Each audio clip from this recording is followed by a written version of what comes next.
सपने में आए, रात श्याम सपने में आए, रात श्याम सपने में आए। बोलो नंद के लाला की जय हो।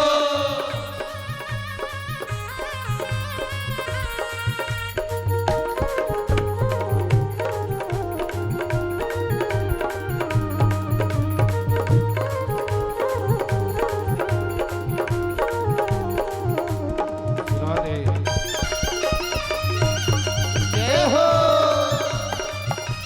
बोल माखन चोर सरकार की जय हो। जब ही शाम मेरी माखन खायो, जब ही श्याम मेरो माखन खायो, जब ही शाम मेरो माखन खायो, जब ही श्याम मेरो माखन खायो। मटकी कर गई, मटकी कर गई, मटकी कर गई, रात श्याम सपने में आए, रात श्याम सपने में आए। दहिया पी गए, दहिया पी गए, दहिया पी गए, रात श्याम सपने में आए, रात श्याम सपने में आए, रात श्याम सपने में आए, रात श्याम सपने में आए, रात श्याम सपने में। बोलिए माखन चोर भगवान की जय हो। इसके बाद मृदा भक्षण लीला की, जिसमें ब्रज की रज का महत्व भगवान ने दर्शाया। एक बार मैया के साथ श्री यमुना जी में स्नान करने के लिए गए। मैया जो ही यमुना जी में स्नान करती हैं वैसे ही कन्हैया एक माटी का डेला उठाकर मुख में धरते हैं। ग्वाल बाल शिकायत करते हैं तो भगवान मैया से कहते हैं कि नाहम भक्षित वानम्ब सर्वे मिथ्याभिशंसिनः यदि सत्य गिरिस्तर ही समक्षम पश्य में मुखम। आप मेरा मुंह खुलवा के देख लो मेरे मुंह में क्या है, तब तो आपको भरोसा होगा। और जो भगवान मुख खोलते हैं वैसे ही मैया को भगवान के मुख में ब्रह्मांड का दर्शन प्राप्त होता है। गिरिपादप सरिता पशु नाना अगणित अंड न जाए बखाना। और अनंत अनंत अंड ब्रह्मांडों को देख के मैया चक्कर में पड़ जाती है। तो भगवान सोचते हैं एक संसार में प्रेम करने वाली यही तो है, अगर यह भी मुझे भगवान मान लेगी तो फिर मेरी दुर्गति पक्की है। कहाँ ये माखन मिश्री का भोग लगाती है, कहाँ प्रेम से दुलराती है, कहाँ स्नान कराती है। और जो मान जाएगी कि मैं भगवान हूँ तो आले में उठा करके बैठा देगी। इससे अच्छा है कि मुस्कुरा करके अपनी माया का प्रभाव इनके ऊपर जमा दिया जाए। और भगवान ने वही किया। मैया ने जो अपनी आंखें मिड़ी भगवान मुस्कुराते हुए खड़े हो गए। भगवान की मुस्कुराहट में माया का निवास है, तो भगवान की उस माया के प्रभाव से मैया को सब भूल गया। लाला मैं यहाँ खड़ी क्यों हूँ? कन्हैया ने कहा तू मेरे मुख में मिट्टी देख रही थी। मैया क्या है? मैया ने कहा मिट्टी विट्टी तो कुछ नहीं है, पर जो दिखा वो बड़ा विचित्र था। मैया ने कहा तू तो भूल जा, इधर उधर की बातें सब बोलते ही रहते हैं, चल मेरे साथ चल। और कन्हैया लेकर के उन्हें नंद महल चले गए। समयांतर में एक बार कन्हैया ने मैया की गोद पकड़ी।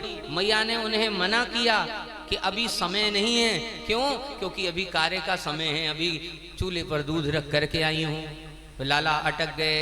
मैया सच्ची सच्ची बता दे, तू मुझसे ज्यादा प्रेम करती है कि चूल्हे पे चढ़े हुए दूध से ज्यादा प्रेम करती है? मैया ने कहा करती तो तुझसे ही हूँ, लेकिन गोरस है ना, अपमान नहीं होना चाहिए।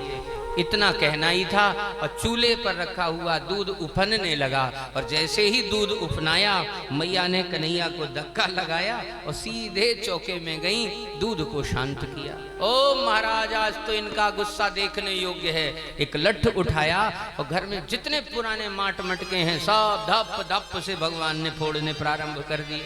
पूरे आंगन में कीच कर डाली। मैया ने कहा तू बहुत बिगड़ गया है, मनमानी करने लगा है, मैं तुझे छोड़ूंगी नहीं। और तब मैया ने लाला को बांधने का प्रयास किया। दौड़ती गई, रस्सी बांधने का प्रयास करती, लेकिन 2 अंगुल छोटी ही रह जाती। अंत में जब थकी मांदी मैया को कन्हैया ने देखा तो कृपया सीत स्वबंधने, अपने ही बंधन में भगवान स्वयं बंध गए। अरे मेरी मैया थक जाएगी तो इसे दिक्कत होगी। भगवान बंधन में बंधे, उखल में मैया ने बांध दिया, बाहर छोड़ दिया। फिर भी कहाँ शांत होने वाले थे, गए और यमलार्जुन के 2 वृक्षों में फंसा करके उन्हें धराशायी कर दिया। ये बात अलग थी कि उन्हीं वृक्षों के भीतर 2 दिव्य देवात्मा निवास करते थे, जिनका नाम नलकूबर और मणिग्रीव है। ये दोनों नारद जी के श्राप से यहाँ वृक्ष बन करके खड़े हैं। भगवान ने इनका कल्याण किया। और जब वृक्ष के टूटने का स्वर बाबा के कानों में गया तो बाबा ने तो ये तक संकल्प कर लिया कि अब हम गोकुल में निवास ही नहीं करेंगे। एक बूढ़े ब्रजवासी ने उत्तर दिया, हमारे ब्रज में 3 पर्वत हैं, ब्रह्म पर्वत, रुद्र पर्वत और हरि पर्वत। ब्रह्म पर्वत पर श्री वृषभानु जी निवास करते हैं, जिसे आज बरसाने के नाम से जाना जाता है। हरि पर्वत श्री गिरिराज के रूप में है, जो साक्षात भगवान का ही स्वरूप है। और रुद्र पर्वत जहां पूर्व काल में भगवान शिव ने तपस्या की थी और कुछ राक्षसों ने भगवान शिव की तपस्या में विघ्न डालने का प्रयास किया, तो भगवान शिव ने त्रिशूल उठा करके और घुमाया और उन राक्षसों की सीमा का निर्णय किया कि अगर दोबारा 5 कोस की परिधि में इस पर्वत के किसी भी राक्षस ने प्रवेश किया तो वो पत्थर का बन जाएगा। तो डर के मारे राक्षस उस क्षेत्र में जाते नहीं। और महाराज हमें भी ऐसे ही क्षेत्र की जरूरत है। वही पवित्र पर्वत जिसे हम रुद्र पर्वत कहते हैं, उसी रुद्र पर्वत पर हे नंद बाबा आप अपना गांव स्थापित कर लीजिए और ब्रजवासियों और गायों की सुरक्षा का संकल्प कर लीजिए। ये प्रस्ताव बाबा को प्रिय लगा और बाबा ने नंदगांव की वहां स्थापना की। अपने गोधन के साथ, अपने पशुधन के साथ, अपने ग्वाल वालों के साथ, परिवार वालों के साथ नंदगांव में निवास किया। और नंदगांव से ही हमारे नंद नंदन गौचारण कराने के लिए नित्य वृंदावन भी जाने लगे। वृंदावन की पहले दिन की लीला है कि भगवान ने यहाँ प्रवेश किया और उधर कंस ने अपना दूत बिठा दिया वृंदावन के सघन कुंजों में। ये राक्षस अघासुर जो सब कुछ ग्रहण करने की क्षमता रखता है, अजगर का विशाल रूप लेकर के कुंजों की छाया में छिप गया। ब्रजवासियों ने देखा कि मुख खोल करके ऐसी स्थिति दिख रही है जैसे कोई चमकीली गुफा हो, तो अपने गोधन को लेकर के ब्रजवासियों ने प्रवेश किया। कन्हैया ने बहुत मना किया, ये कोई नई गुफा नहीं है। नए जगह में जाने पर जिस वस्तु स्थान को आप ना जानो वहां कदापि प्रवेश मत करो। ये कोई गुफा नहीं है, ये अजगर का मुख है। ब्रजवासियों ने कहा तू बड़ा जानकार है, हमारे सामने पैदा हुआ, हमें ही उपदेश दे रहा है। अरे हम ज्यादा जानेंगे कि तुम ज्यादा जानोगे? कन्हैया ने कहा तो फिर अपनी जानकारी का लाभ ले लो, चले जाओ अंदर। और जैसे ही ब्रजवासी अंदर गए, उस अघासुर ने धीरे धीरे अपना मुख बंद करना प्रारंभ किया। ब्रजवासियों को घबराहट हुई तो आवाज लगाई, हे कृष्ण, हे महाबाहु, रक्षा करो, रक्षा करो। शब्द सुन करके भगवान भी भीतर गए, अपने स्वरूप को विराट किया, उसका शीश उत्फाटित किया और महाराज अघासुर का अंत करके ब्रजवासियों की और गौ माता की प्राण रक्षा कर। भैया भगवान क्या नहीं करते गौ माता के लिए, लेकिन हम और आप कलयुग के प्राणी गौ माता पर हो रहे अत्याचार को देख करके भी अनदेखा करते हैं। पितृपक्ष चलता है तो आदमी ढूंढता है कौआ कहाँ है, कौआ बुलाओ कौए को। गौ माता को ढूंढ के लाओ, रोटी खिलानी है, पूड़ी खिलानी है, ये खिलाना है, वो खिलाना है। कौए को ढूंढना है, गौ माता को ढूंढना है। अजी कुत्ते तक की पूछ होती है कि नहीं होती है?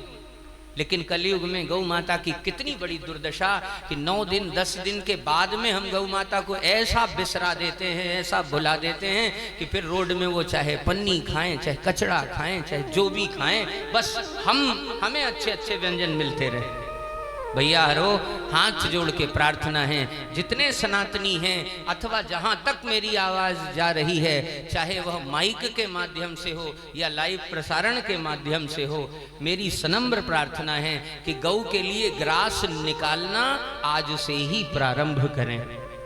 जो गऊ को भोजन कराता है, गऊ को हरा चारा देता है, गऊ को रोटी खिलाता है, गऊ के लिए कुछ भी खाने योग्य पदार्थ देता है, भैया वो इस लोक में निवास नहीं करता, वो हमारे ठाकुर जी के दिव्य गोलोक में निवास करता है।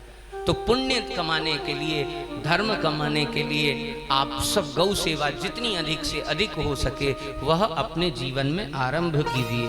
अगर नहीं करते तो आज से प्रारंभ कीजिए, और करते हैं तो अपने घर की गौ माता के साथ साथ बाहर घूमने वाली गौ माता का भी ध्यान रखना आरंभ कीजिए।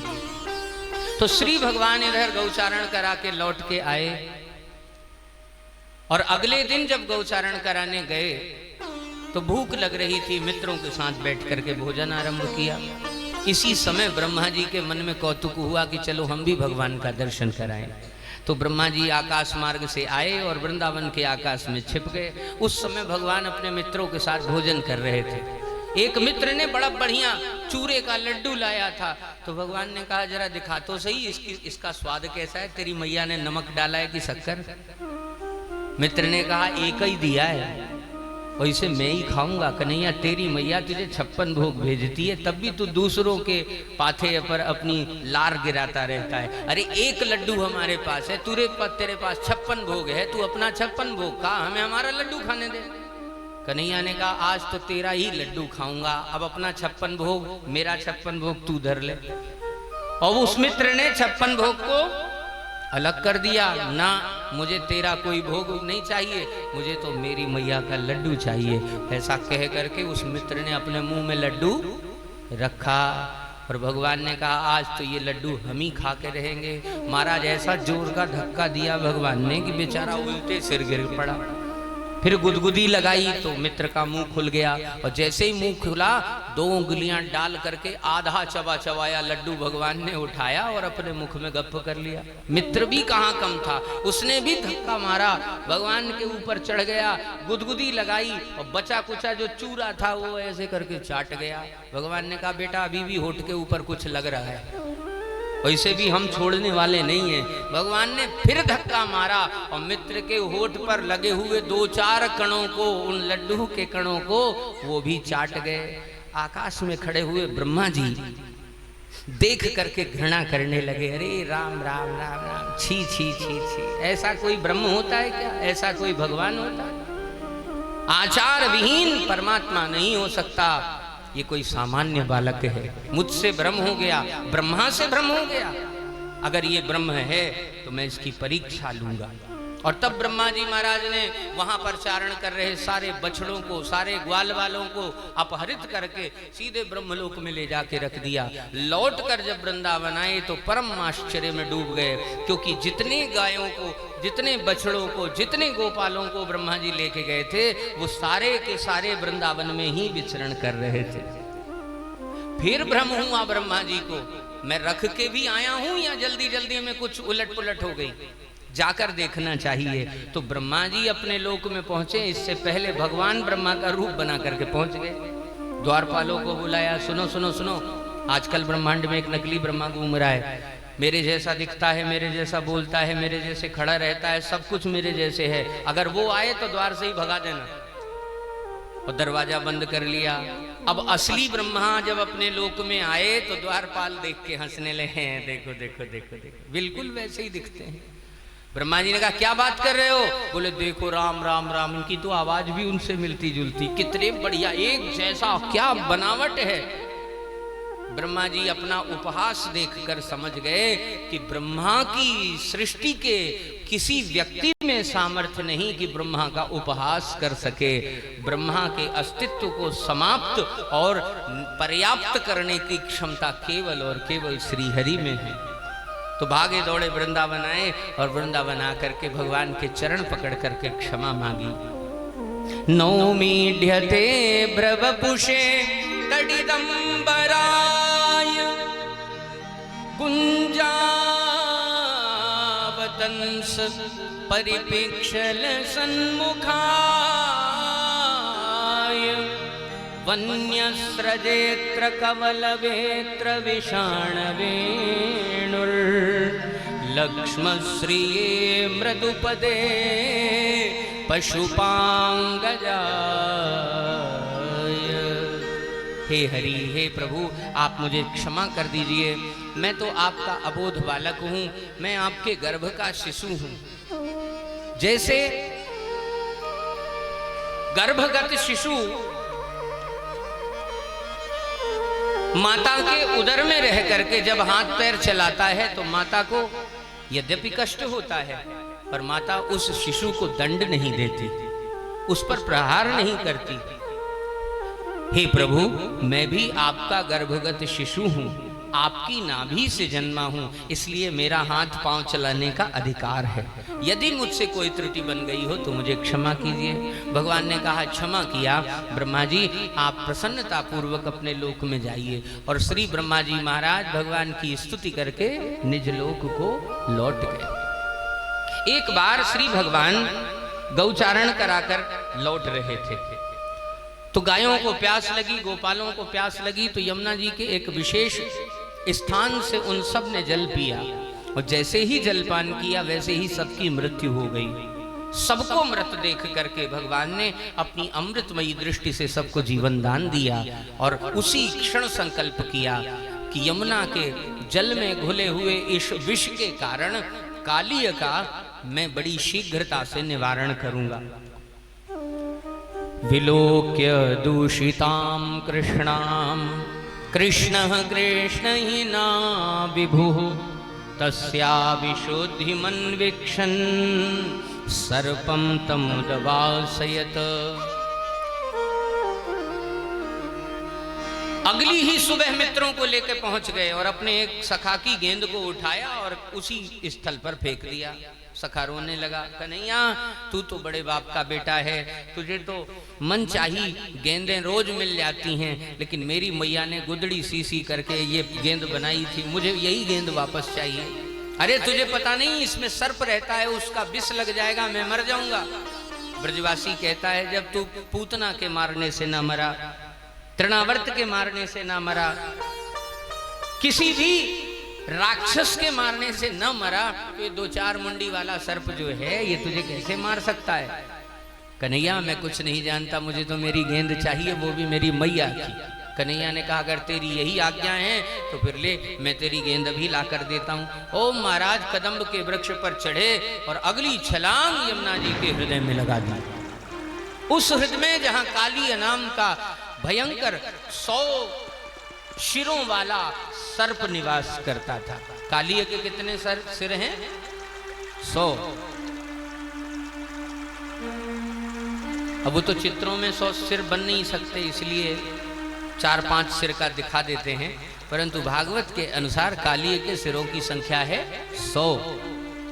100 सिरों वाला बड़ा भयंकर यह काली हृदय में सो रहा था। भगवान गए, पहले गेंद को उठाई, अपनी फेंट में बांधा और चलते चलाते सांप के पैर पूंछ पर अपना पैर धर दिया। चरण लगाते ही काली जाग गया और अपने क्रोध और अपने स्वभाव के अनुसार वह भगवान से भयंकर युद्ध करने लगा। किंतु भगवान अप्रतिम पराक्रम संपन्न है, उन्होंने क्षण मात्र में उस काली को विषहीन कर दिया। इतना मारा कि बस प्राण ही वाले थे कि तभी नाग की जो पत्नियां हैं वे आके भगवान से हाथ जोड़ करके क्षमा मांगने लगी। प्रभु आप तो सौभाग्य देने वाले हो, हमारा सौभाग्य क्यों छीन रहे हो?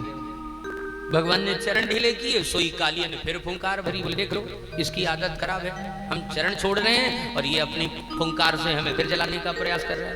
कालिया ने कहा महाराज इसमें गलती मेरी नहीं, मैं जिस स्वरूप में हूं ये उसकी गलती। काल कर्म गुण स्वभाव ये सबको प्रसिद्ध करके रखे हुए हैं, ये लीला किसकी है? भगवान को कहना पड़ा मेरी है। अच्छा तो एक बात और, ये सारा संसार किसने बनाया? भगवान ने कहा मैंने बनाया। तो फिर फलों में रस और सर्प के मुख में विष किसने रखा? भगवान को कहना पड़ा मैंने ही रखा है। तो सरकार तदीयम वस्तु गोविंदम तुभ्यमेव समर्पये, आपकी वस्तु आपको हमने लौटाई तो गुस्सा कहाँ किया हमने? तुम बड़े चतुर हो लेकिन यहाँ क्यों छिपे हो? बोले इसी चतुराई ने बचा रखा है, अन्यथा महाराज हमारा तो प्राणांत ही हो गया था। कैसी चतुराई?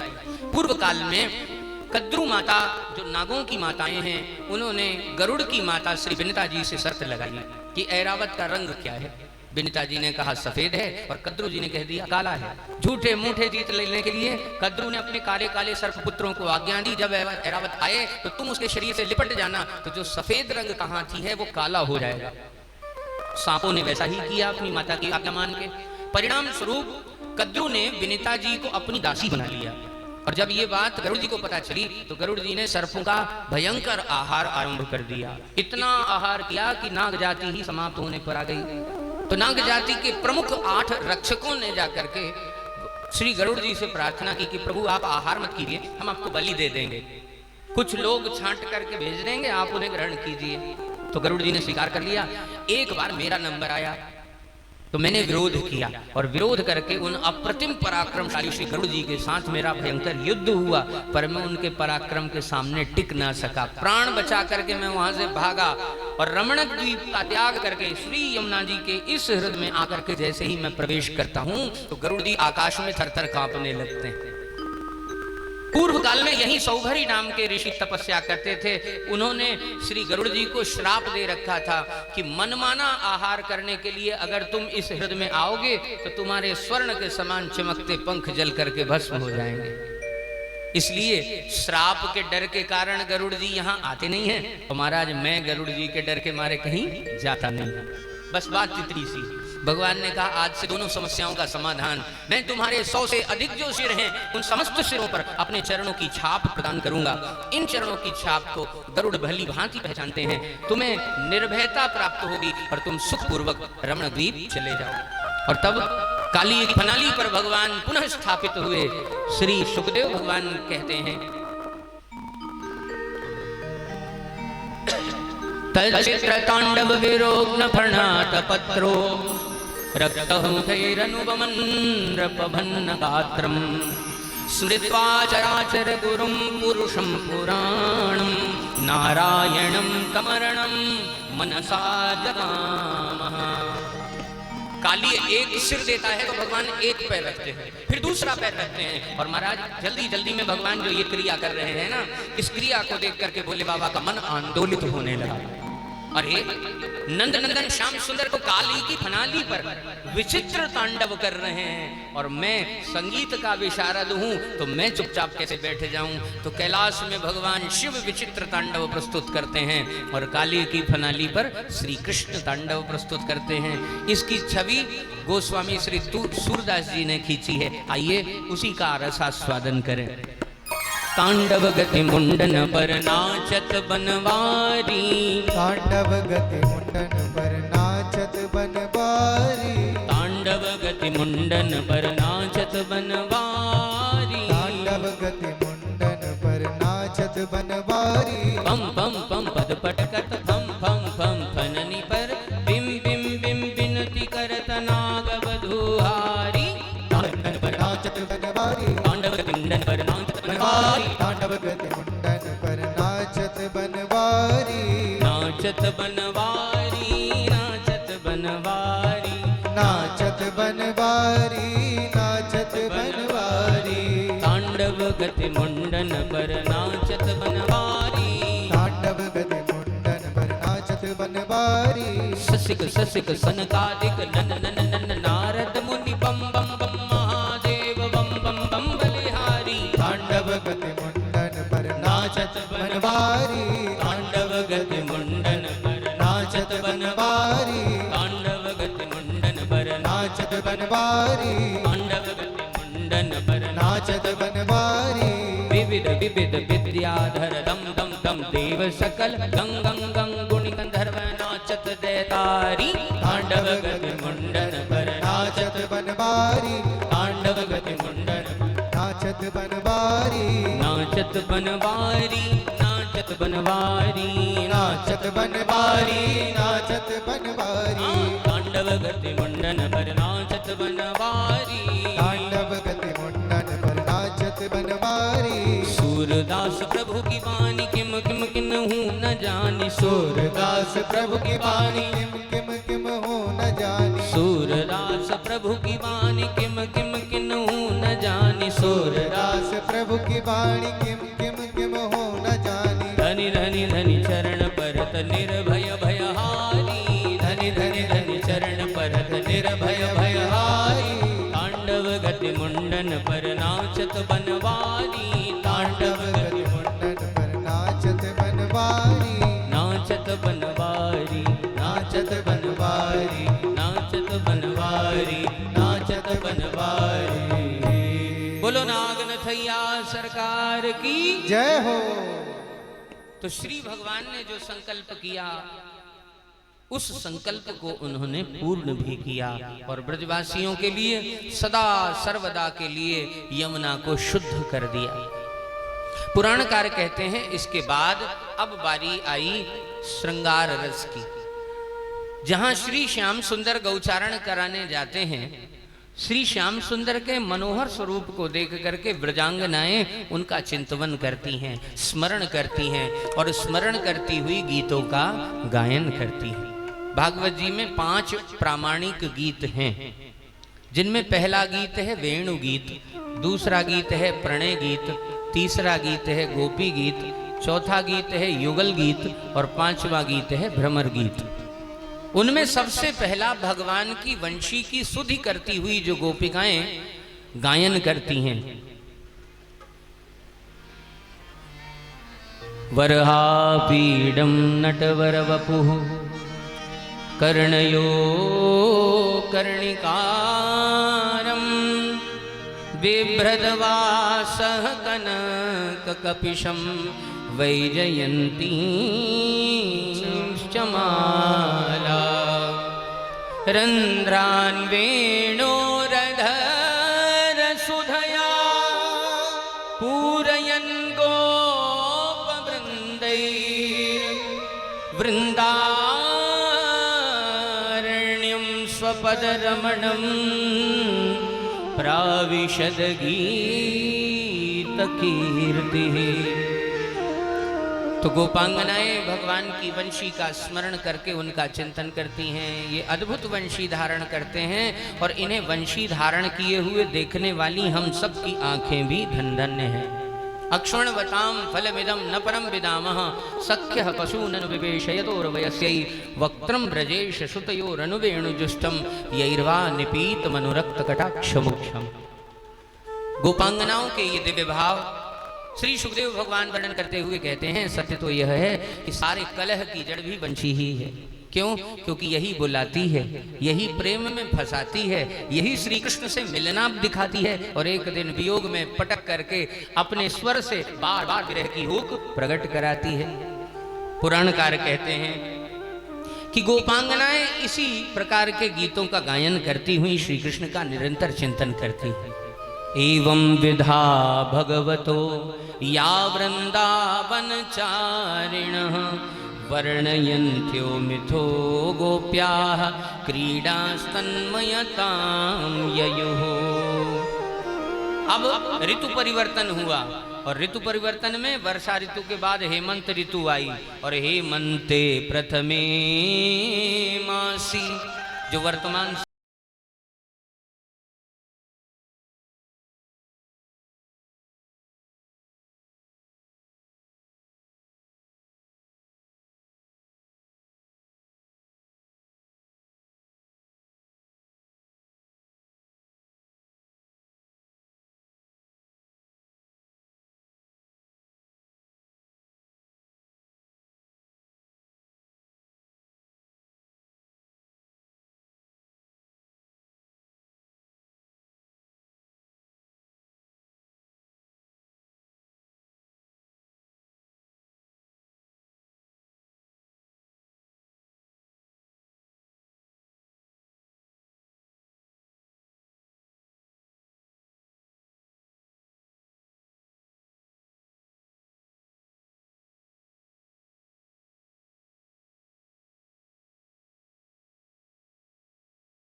समय चल रहा है।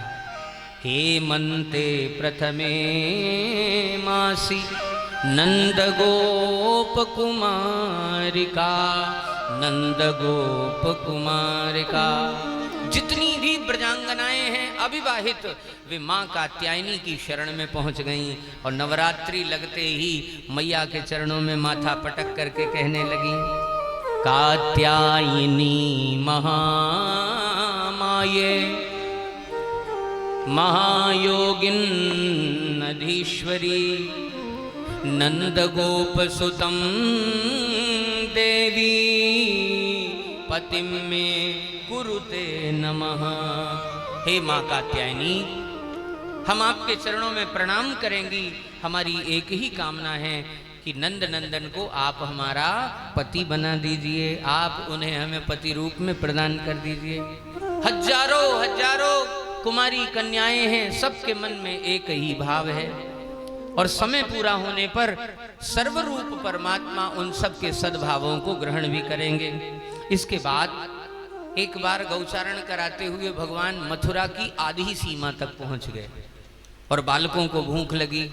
पास में कुछ खाद्य था नहीं, तो भगवान ने मित्रों को भेज दिया, जाओ पास में ही कुछ पंडित जी लोग यज्ञ कर रहे हैं, उनसे मांग लाओ। लेकिन महाराज ब्राह्मणों ने उन बालकों को ऐसे ही लौटा दिया, किसी प्रकार की कोई खाद्य सामग्री नहीं दी। ठाकुर जी के पास आके जब सखा रोने लगे तो उन्होंने समझाया, मांगना है ना तो घर वालों से नहीं मांगा जाता, बल्कि अन्नपूर्णा स्वरूपा जो देवियां घर में निवास करती हैं, याचना उनसे करनी चाहिए। जाओ जाओ जाओ। दोबारा जब वही बालक गए तो देवियों ने जो यज्ञ विधान के लिए 56 भोग बना रखे थे, उन 56 भोगों को बालकों का आग्रह देख करके लेकर वन में चली गईं। उन्हें क्या पता था कि आज उनके इस उदार भाव का उपहार साक्षात भगवान के दर्शनों से ही प्राप्त हो जाएगा। और जब उन यज्ञ पत्नियों ने जाकर देखा कि वन में कोई और नहीं, साक्षात भगवान विराजमान हैं, तो उनका अंग प्रति अंग दिव्य कांति से आलोकित होने लगा। पुराणकार कहते हैं, वही देव पत्नियां जब भोजन कराने के बाद लौटी तो स्वाहा स्वाहा स्वाहा करने वाले पंडित जी लोगों ने अपनी पत्नियों को देखा और उनके अंग की कांति को देखा, उनके स्वरूप को देखा, तो जाकर के हाथ जोड़ करके प्रणाम किया। हम वर्षों से हवन कर रहे हैं पर हमने भगवान की एक झांकी का भी दर्शन न प्राप्त किया, लेकिन तुम्हारे शरीर को देखकर लग रहा है, तुम्हारी आभा को देखकर लग रहा है कि तुम अभी अभी भगवान का दर्शन प्राप्त करके आ रही हो। सच सच बताओ। देवियों ने कहा, हम भगवान का दर्शन पाया या नहीं हम नहीं जानती, परंतु द्वार पर आए हुए किसी भी भूखे को ऐसे ही लौटा देना ये हमारे संस्कार में नहीं है। तभी कहा जाता है कि द्वार पर अगर अतिथि आया है तो उसे कुछ ना कुछ देकर के संतुष्ट अवश्य करें। हमने केवल अपना धर्म निभाया और धर्म निभाने के उपहार स्वरूप में आज हमें भगवत दर्शनों की प्राप्ति हो गई। समय परिवर्तित हुआ और जब कार्तिक मास का समय आया तो इस समय ब्रज की एक पूर्व परंपरा है कि श्री देवराज इंद्र का पूजन ब्रजवासी जन करते हैं। तो एक बार गौचारण करा के जब भगवान अपने घर में आए तो देखा मैया गुजिया पर गुजिया बनाई जा रही है, विविध प्रकार के व्यंजन बना रही है। रसोई में जाकर एक लड्डू हाथ में उठाया और वहीं पर गपागप भोग लगाते हुए भगवान ने पूछा, मैया ये किसके लिए बन रहा है? आज तो मैं वैसे ही बड़ा प्रसन्न हूं, पर बन किसके लिए रहा है? बोले देवराज इंद्र की पूजा के लिए ये तैयारी है। कन्हैया ने पूछा, मैया तो कृपा करके बताओ कि ये देवराज इंद्र की पूजा क्यों की जाती है? मैया ने कहा, मुझे कुछ नहीं पता, जो पूछना है सो बाबा से जाके पूछ ले। अब कन्हैया लड्डू खाते हुए उसका भोग लगाते हुए पहुंच गए बाबा के पास। बाबा, ये देवराज इंद्र की पूजा हम क्यों करते हैं?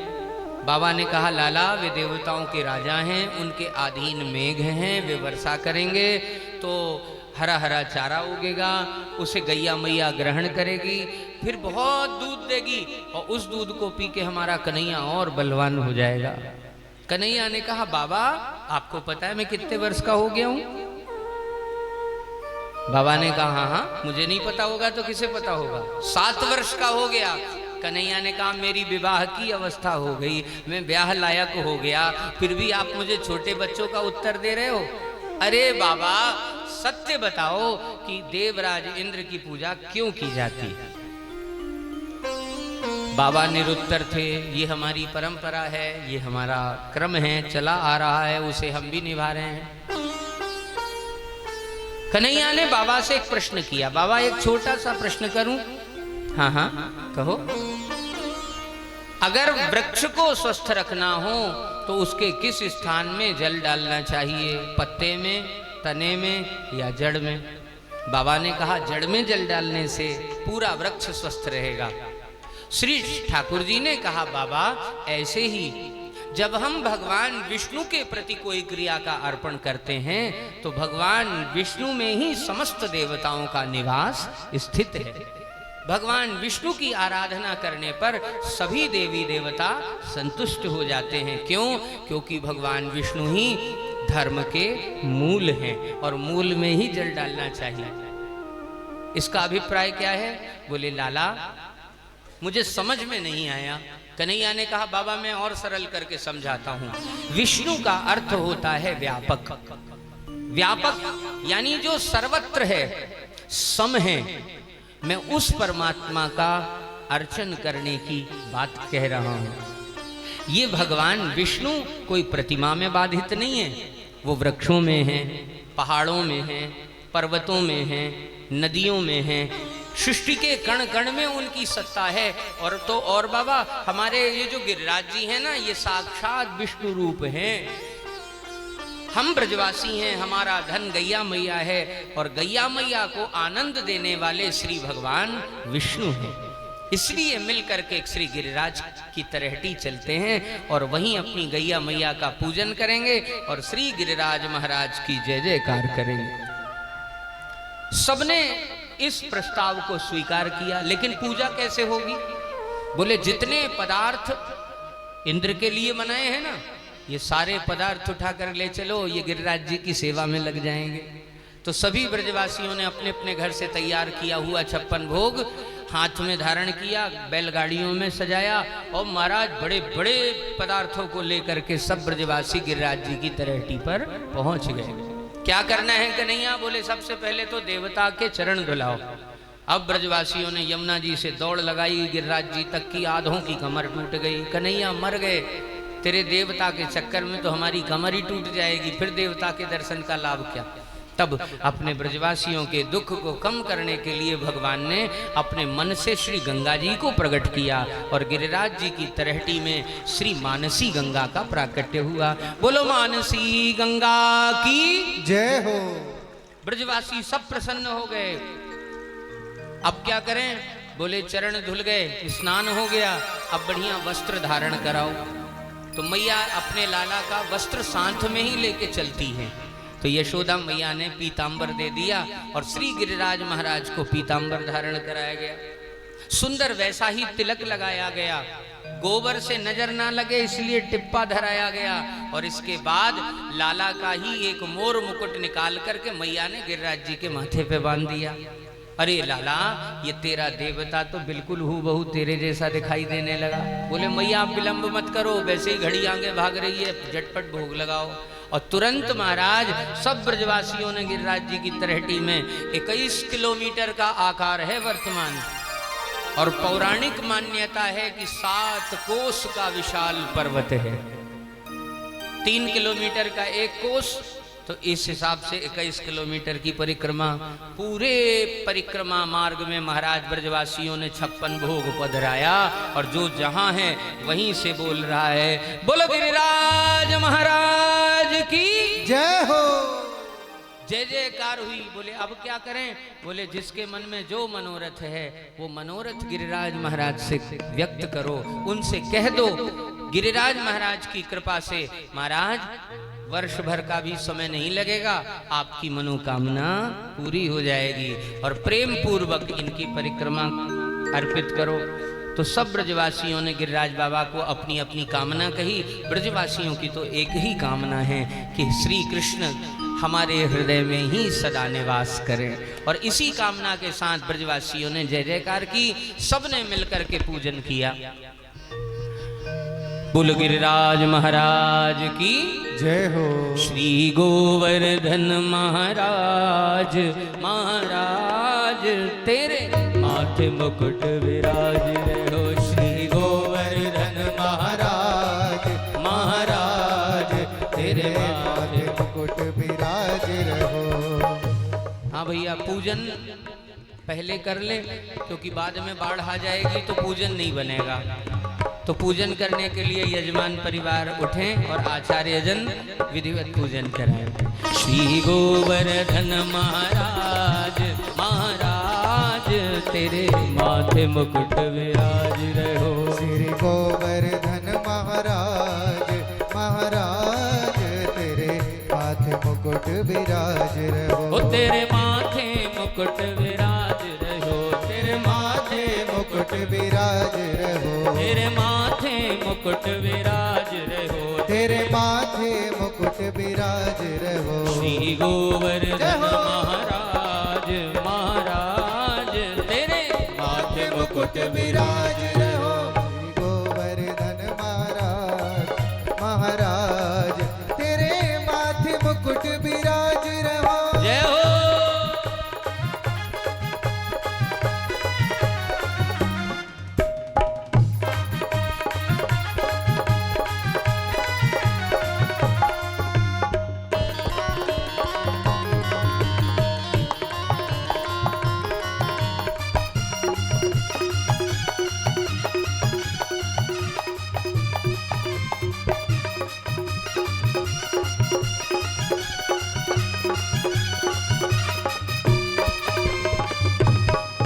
तो पे पान चढ़े तो पे फूल चढ़े। तो पे पान चढ़े तो पे फूल चढ़े।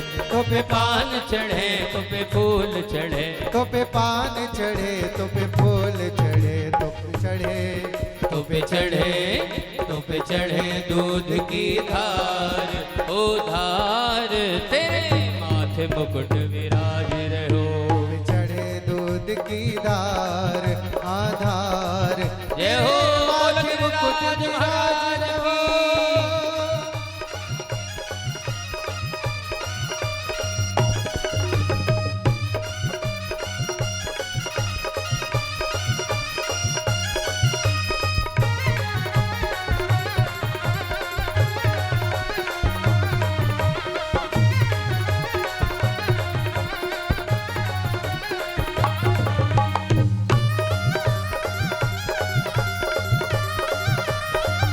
बोलिए गिरिराज महाराज की जय हो।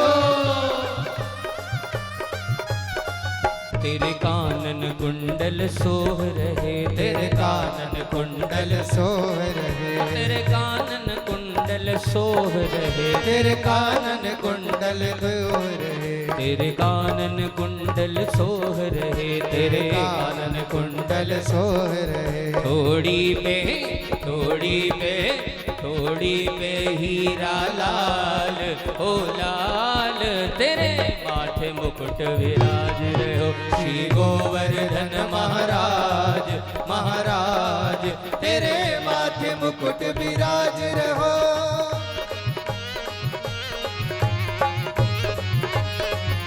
जय हो।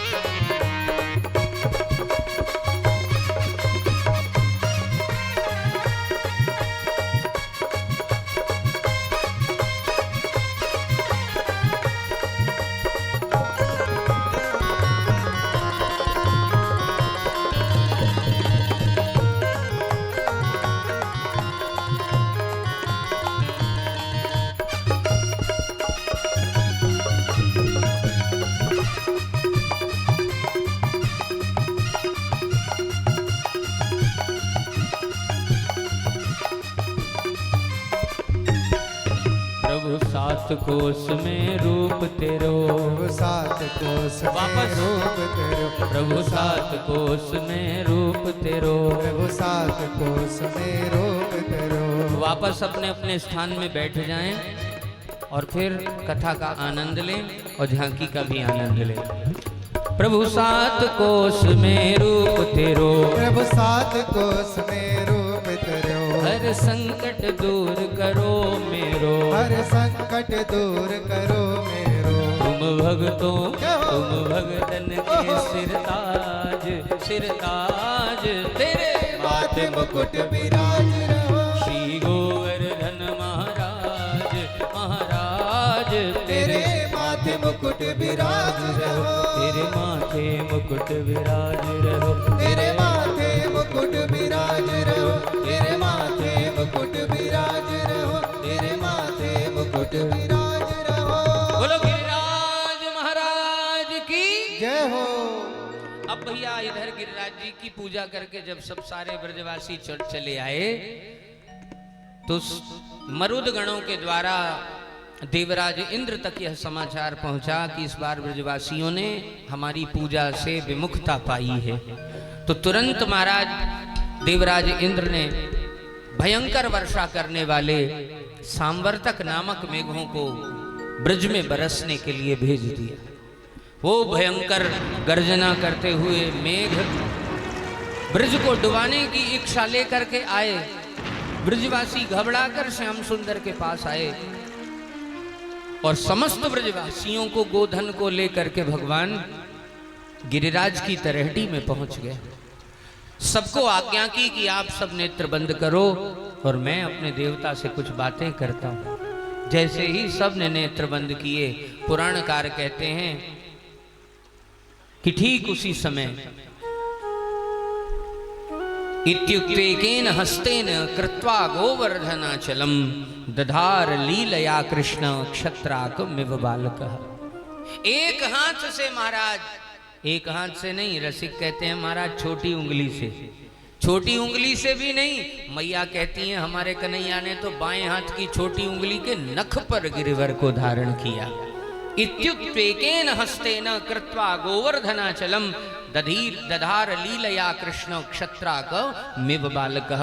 महाराज जैसे नन्हा सा बालक खेल ही खेल में छतरी उठा लेता है, वैसे ही श्री भगवान ने खेल ही खेल में 7 कोस के विशाल गिरिराज को लगातार 7 दिनों तक 7 वर्ष की अवस्था में उठा करके जगत में प्रमाण दिखा दिया। बोलो गिरिराज धरण की जय हो। हमारे लाला ने गिरिराज धारण किया और इसी कारण वे गिरधर लाल कहलाए, गिरधारी कहलाए। बोलो भक्तवत्सल भगवान की जय। अब हम इन्हीं श्री गिरिराज महाराज की छत्र छाया में, उनकी पावन तलहटी में उनके दिव्य प्रसाद को कुछ देर बाद प्राप्त करेंगे। एक आवश्यक सूचना और दे दें कि हमारे आयुर्वेद के बड़े अच्छे विद्वान डॉक्टर श्री नागेंद्र जी भी यहाँ पर उपस्थित हैं। अपनी जो हमारा माता जी के नाम से सेवा संस्थान है उसके द्वारा यहाँ शिविर का भी आयोजन किया जा रहा है। आज पहला सत्र लगा, कुछ लोगों ने उसका लाभ लिया, लेकिन जो लोग यहाँ कथा में हैं अगर उन्हें किसी प्रकार की आदि व्याधि है तो वे इनसे भी संपर्क कर सकते हैं। कुछ देर के बाद, कथा के बाद जिन्हें इच्छा हो वो डॉक्टर साहब से संपर्क भी कर सकते हैं। बोलो भक्तवत्सल भगवान की जय हो। गोवर्धन की रही तरहटी, गोवर्धन की रही, गोवर्धन की रही तरहटी, गोवर्धन की रही,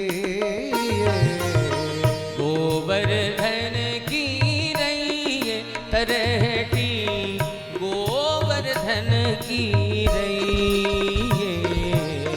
गोवर्धन की रही तरहटी, गोवर्धन की रही। नित प्रति मदन गोपाल लाल के, नित प्रति मदन गोपाल लाल के, नित प्रति मदन गोपाल लाल के, नित्य प्रतिमा दान गोपाल लाल के। चरण कमल चित दइए,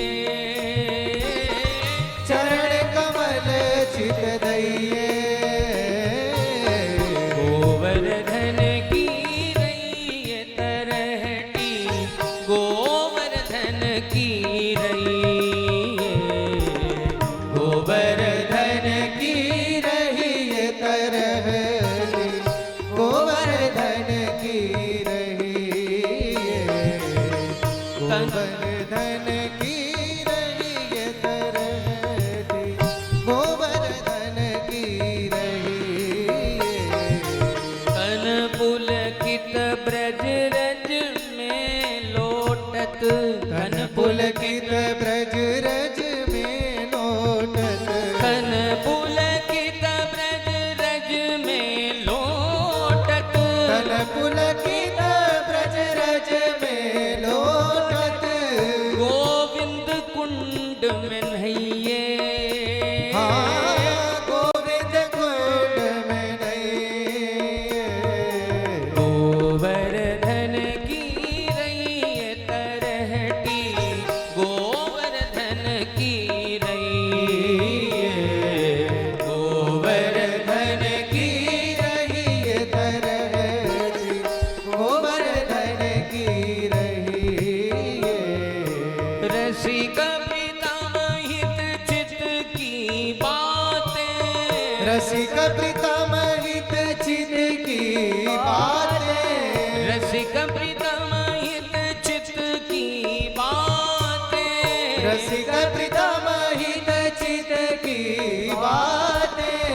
गिरधारी जुसो कहिए, हाँ गिरधारी जुसो कहिए।